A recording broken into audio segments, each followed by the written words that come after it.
Hola a todos. Esta semana iba a ser la del lanzamiento de la cápsula Boeing Starliner con 2 astronautas a bordo. Es una misión que es muy importante para Boeing porque llevan años de retrasos, se han encontrado con diferentes problemas y bueno, parecía que ya por fin se había llegado a la línea de meta o a la línea de salida, según como se quiera ver, con esta misión en la que 2 astronautas de NASA van a viajar a la Estación Espacial Internacional, van a permanecer allí durante una semana más o menos y van a regresar a la Tierra, y todo esto va a servir como proceso de certificación para que la cápsula pueda llevar misiones tripuladas a la Estación Espacial Internacional en el futuro. Y la realidad es que el lanzamiento se ha vuelto a retrasar. No es mucho esta vez, se retrasa hasta el viernes de la semana que viene, hasta el próximo 17 de mayo, pero no deja de ser un retraso más, así que vamos a hablar de qué es lo que ha sucedido y de qué es lo que está pasando con toda esta historia, así como qué va a suceder una vez que la Estación Espacial Internacional deje de funcionar y la cápsula que ha desarrollado Boeing tenga que buscar un nuevo cometido. Las buenas noticias para Boeing esta vez han sido que en realidad el problema ha surgido en el cohete Atlas V de la compañía United Launch Alliance, que es la que proporciona el vehículo con el que la cápsula va a viajar al espacio, y lo que sucedió fue básicamente que, quedando 2 horas para el lanzamiento, con ya los 2 astronautas en la cápsula, con Barry Wilmore y Sunita Williams ya en sus asientos esperando a que llegase ese momento, el equipo del cohete Atlas V de United Launch Alliance detecta que una de las válvulas en el tanque de oxígeno líquido muestra vibraciones, muestra un zumbido que es preocupante, porque generalmente eso suele ser señal de que es una pieza que está cerca de un fallo terminal, es decir, de un fallo que puede ser grave. Esto lo explicaba Tory Bruno, el director, el CEO de United Launch Alliance, después de que se decidiese cancelar el lanzamiento, y explicaba que en cuanto el equipo detectó esto, fueron conscientes de que es una válvula de seguridad que lo que mostraba eran señales de estar cerca del final de su vida útil. Y bueno, decían que como muy pronto el lanzamiento se podría llevar a cabo el viernes de esta misma semana. Evidentemente ya sabemos que no ha sido así, este 10 de mayo, y que al final eso iba a depender básicamente de qué decidiese el equipo, porque después de esa cancelación iban a pasar la noche estudiando en qué estado se encontraba el cohete y decidirían cuál de las 2 opciones era la mejor. Había 2 posibilidades, una era sin sacar el cohete de la plataforma de lanzamiento, cambiar esa válvula, repararla en esencia, y así, poder realizar el despegue y no habría demasiado retraso. La otra opción, que es por la que se ha optado, es llevar el cohete al edificio de ensamblaje de vehículos y cambiar la válvula, es decir, reinstalar la válvula, poner una completamente nueva, y es lo que se ha considerado que era la mejor opción. De hecho, estos días han explicado que en realidad la decisión era la correcta, no hay ninguna duda, ahora que ya se ha estudiado cómo está esa válvula.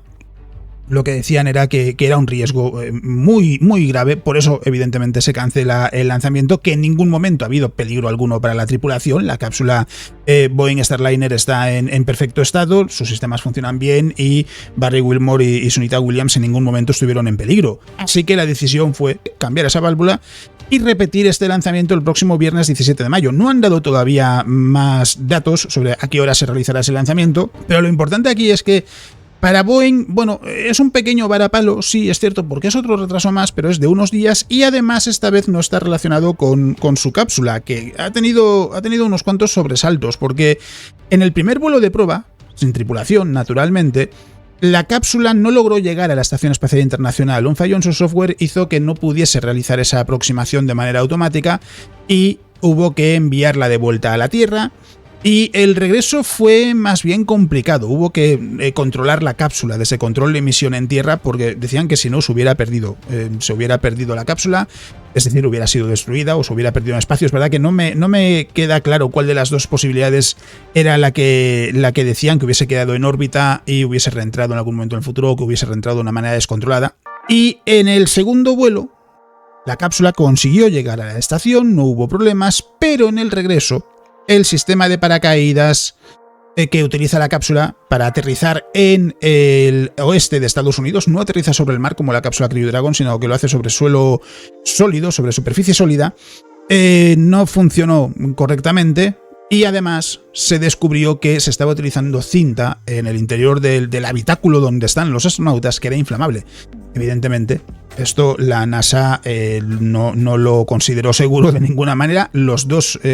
cosas había que modificarlas, había que rediseñar ese sistema de paracaídas, había que eliminar cualquier tipo de material inflamable que pudiese encontrarse en la cápsula, y eso obligó a Boeing a tener que retrasar la siguiente prueba, que es esta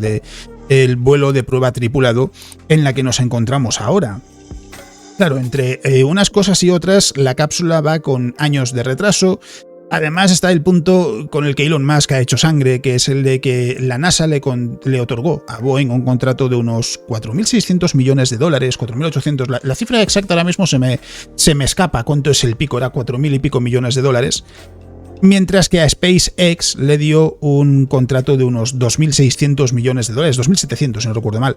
Y claro, Elon Musk decía en un tweet en Twitter que ellos habían conseguido llevar a cabo su diseño a pesar de tener menos presupuesto que el contrato de NASA a Boeing, y que el problema era que en Boeing había demasiados jefes que no tenían experiencia en el apartado técnico. Era, bueno, pues un palo más a Boeing, que la verdad es que últimamente está teniendo muchos problemas, sobre todo con su división comercial de aviación,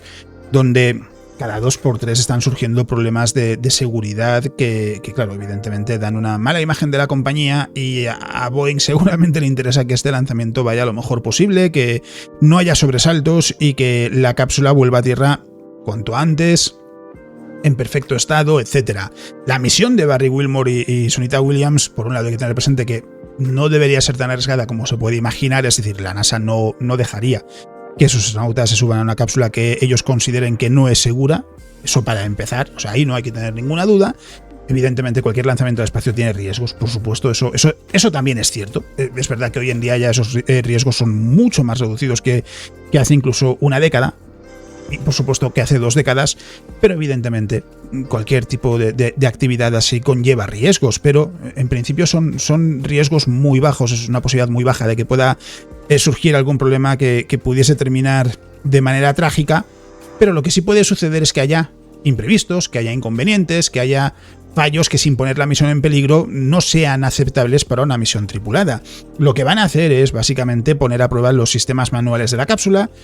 Por ejemplo, realizar una aproximación manual a la Estación Espacial Internacional. Ya se ha visto que el lado del software de la cápsula de manera automática es capaz de hacer esa aproximación. Van a comprobar cómo se comporta la cápsula durante toda la misión, es decir, durante el viaje hacia la Estación Espacial Internacional, durante el regreso, durante la reentrada, cómo es el aterrizaje, etc. Y a partir de ahí, en función de la valoración que den, se le dará la luz verde a la cápsula para poder realizar misiones tripuladas o no. Si se puede realizar misiones tripuladas, la idea es que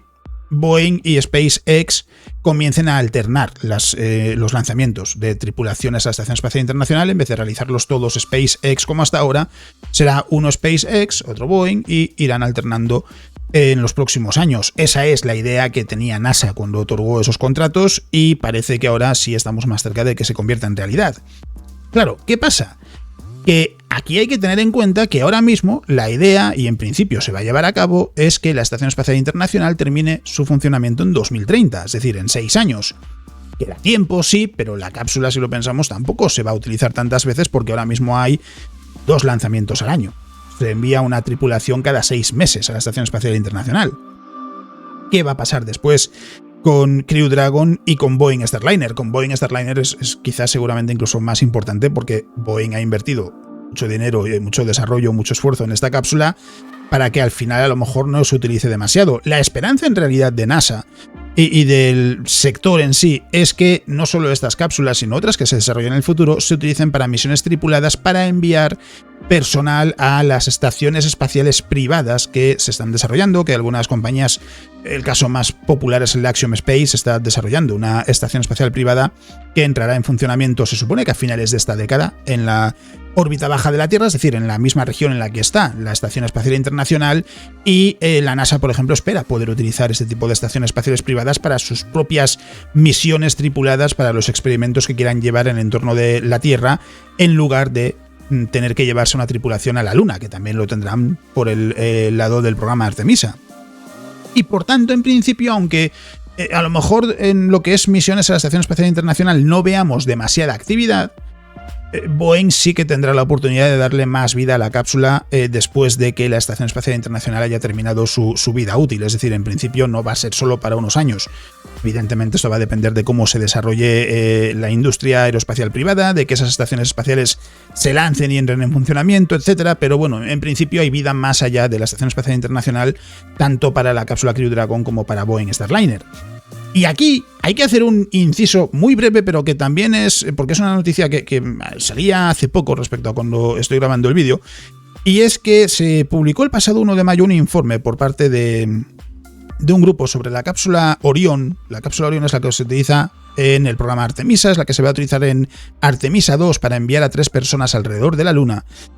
Y la noticia es preocupante, porque resulta que el estudio del escudo térmico, el escudo térmico es el que se encarga de proteger la nave en la reentrada, en la cápsula lleva el escudo térmico en la parte de delante cuando entra en la atmósfera, es decir, está orientado para que esté por delante de la cápsula, y lo que hace es fundirse el material que tiene ese escudo térmico para proteger la cápsula y evitar que sea destruida en ese proceso de reentrada. Y la parte preocupante es que han descubierto más de 100 fisuras en el escudo térmico. No falló, la cápsula llegó a la Tierra sin grandes problemas, de hecho la cápsula en sí estaba bien, pero el escudo térmico presentó más de 100 fracturas. Y esto es preocupante, porque lo que quiere decir es que parte de ese material que tenía que haberse fundido se fracturó y simplemente fue arrastrado por la propia fricción con la atmósfera, fue arrancado del escudo térmico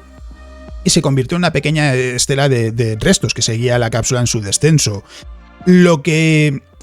se espera, lo que dice NASA es que en principio hay tiempo de sobra porque el lanzamiento de Artemisa 2 va a tener lugar el año que viene y que no debería haber mucho problema, pero claro, el informe lo que dice es esto, si se hubiese desarrollado de otra manera, podría haber terminado con la pérdida del vehículo y con la pérdida de la tripulación. Porque evidentemente si la cápsula queda destruida, no hace falta continuar la suma. 2 más 2 es facilito. Evidentemente cualquier persona que estuviese en el interior de la cápsula fallecería también. Por lo que es algo que puede que sea más serio de lo que parece. Con esto me explico. Lo que quiero decir es que queda tiempo hasta finales del año que viene, que es cuando se va a lanzar Artemisa 2. Pero vamos a ver qué pasa con esto. Vamos a ver qué pasa con esto porque puede que termine provocando un retraso. Va a depender al final básicamente de qué es lo que se decida hacer. En realidad casi todas las opciones que puedan plantear tienen su parte negativa. Rediseñar el escudo térmico puede introducir riesgos nuevos que no están presentes en este diseño actual. Repararlo de alguna manera puede, es decir, ver cómo corregir el diseño de este escudo térmico sin cambiar nada, es decir, utilizar este diseño y ver de qué manera corregirlo, puede que no sea suficiente. También puede tener ese riesgo. Es decir, todas las posibilidades tienen una parte negativa y habrá que ver qué es lo que deciden. Pero de momento, claro, la primera reacción desde NASA es sí, esto no es lo ideal, pero no es un problema para que Artemisa 2 se lance a finales del año que viene, de 2025, como está previsto. Así que veremos qué es lo que sucede, pero también quería aprovechar y comentarlo brevemente porque entra muy bien en este tema en el que estamos hablando de la cápsula de Boeing Starliner, porque a fin de cuentas la cápsula Orión también va a tener mucha actividad durante el programa Artemisa. Así que veremos qué es lo que sucede, y eso es lo que os quería contar en este vídeo, que es principalmente eso. Por un lado, que Boeing Starliner, que esperaba hablar de cómo había sido el lanzamiento, de cómo se había comportado la cápsula, hay que esperar una semana más. Seguramente hablaré de ello en el vídeo de la semana que viene, eso espero. Y al margen de eso, no me queda mucho más que añadir, salvo que ya habéis visto que he colocado los recordatorios habituales a lo largo del vídeo, y que por tanto lo único que me queda por decir como siempre es que espero que el vídeo haya sido entretenido, espero que os haya parecido interesante, que muchas gracias por haberlo elegido para pasar este ratito, y que, como siempre, si estáis viendo el vídeo en fin de semana, espero que disfrutéis lo que quede de fin de semana. Si no es así, espero que quede poco para que podáis descansar, y eso es todo lo que os quería contar en el vídeo de hoy. Nos vemos.